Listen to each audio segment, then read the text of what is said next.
ইরানের সর্বোচ্চ নেতা আয়াতুল্লাহ আলী খামেনি স্পষ্ট ভাষায় জানিয়েছেন, ইরান কখনোই জায়নবাদী ইসরায়েলের সঙ্গে আপোষ করবে না। সামাজিক যোগাযোগ মাধ্যম এক্সে একাধিক পোস্টে তিনি এই বার্তা দেন বলে বিবিসির এক প্রতিবেদনে উঠে এসেছে।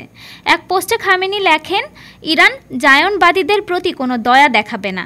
আরেকটি পোস্টে তিনি ঘোষণা করেন যুদ্ধ শুরু হলো।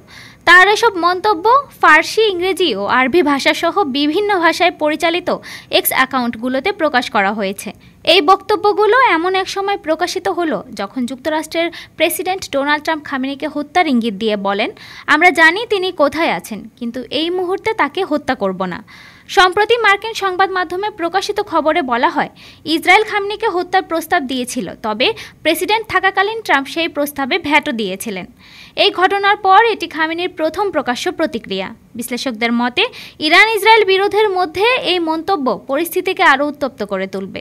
ইতোমধ্যে দুই দেশের মধ্যে সামরিক উত্তেজনা চরমে পৌঁছেছে, যার প্রভাব পড়েছে গোটা মধ্যপ্রাচ্যে। ডেস্ক রিপোর্ট, আজ বার্তা।